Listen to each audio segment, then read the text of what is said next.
اعوذ باللہ من الشیطان الرجیم بسم اللہ الرحمن الرحیم۔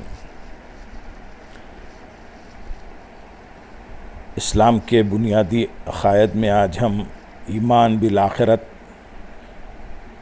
کے بارے میں بیان کریں گے۔ دین اسلام اس ختم ہونے والی عارضی زندگی کے بعد مستقل اور دائمی زندگی کے متعلق ایک مکمل عقیدہ عطا کرتا ہے۔ دین اسلام میں عقیدہ آخرت کو بنیادی اہمیت حاصل ہے۔ موت کے بعد دوبارہ جی اٹھنے، خبر اور حشر میں حساب و کتاب اور جنت و جہنم میں دخول کا پختہ عقیدہ ایک مسلمان کی زندگی کو بامقصد اور اس کے اعمال کو صالح بنا سکتا ہے۔ ہر شخص کو موت کے بعد زندہ ہو کر اللہ تعالیٰ کی بارگاہ میں اپنے اعمال کا حساب دینا ہے، جس کے نتیجے میں وہ جنت یا دوزخ کی صورت میں جزا و سزا سے ہمکنار ہوگا۔ اس زندگی کا نام اخروی زندگی ہے اور اس زندگی پر ایمان لانے کا نام ایمان بالآخرت ہے۔ موت کے بعد زندگی کے دو مرحلے ہیں، ایک برزخ یعنی مرحلہ قبر اور دو بعث بعد الموت یعنی دوبارہ جی اٹھنے، میدان حشر میں جمع ہونے، حساب و کتاب اور جنت و جہنم میں خلود۔ حیات برزخی کی تعریف یہ ہے کہ دو چیزوں کے درمیان روک اور آڑ کو برزخ کہتے ہیں۔ اصطلاح شریعت میں اس سے مراد موت سے قیامت تک کا درمیانی حصہ ہے۔ ہر انسان خواہ مسلمان ہو یا کافر، نیک ہو یا گناہ گار، مرنے کے بعد اسے زندہ کیا جائے گا۔ اس شخص سے اس کے رب، دین اور حضور نبی اکرم صلی اللہ علیہ وسلم سے متعلق سوال کیا جائے گا، جس کے بعد نیکوکار لوگوں کے لیے جزا اور ظالموں اور بدبختوں کے لیے عذاب کے دروازے کھل جائیں گے۔ حیات برزخی متعدد آیات و احادیث سے ثابت ہے، جس کا انکار قرآن و حدیث کا کھلا انکار ہے۔ برزخ یعنی قبر کی زندگی آیت قرآنی کی روشنی میں خبر میں ہر شخص کو قیامت کے دن تک ایک طویل زندگی گزارنی ہوگی، جو کہ دنیا اور حشر کے درمیان ایک پردے کی طرح ہے۔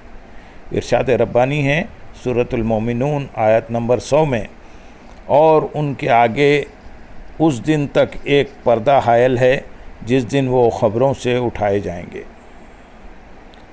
ہر شخص نے دو مرتبہ زندگی اور موت کے مرحلے سے گزرنا ہے۔ خبر میں دوسری زندگی کے بعد حشر کی طرف پلٹنا ہے۔ سورۃ البقرہ آیت نمبر 28 میں ارشاد ہے، تم کس طرح اللہ کا انکار کرتے ہو حالانکہ تم بے جان تھے، اس نے تمہیں زندگی بخشی، پھر تمہیں موت سے ہمکنار کرے گا، پھر تمہیں زندہ کرے گا، پھر تم اسی کی طرف لوٹائے جاؤ گے۔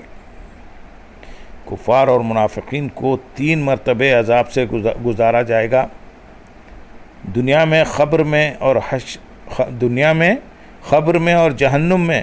خبر میں زندگی ملے گی تو عذاب دیا جائے گا۔ سورۃ التوبہ آیت نمبر 101 میں ارشاد ہے، ان قریب ہم انہیں 2 مرتبہ دنیا ہی میں عذاب دیں گے، پھر وہ قیامت میں بڑے عذاب کی طرف پلٹائے جائیں گے۔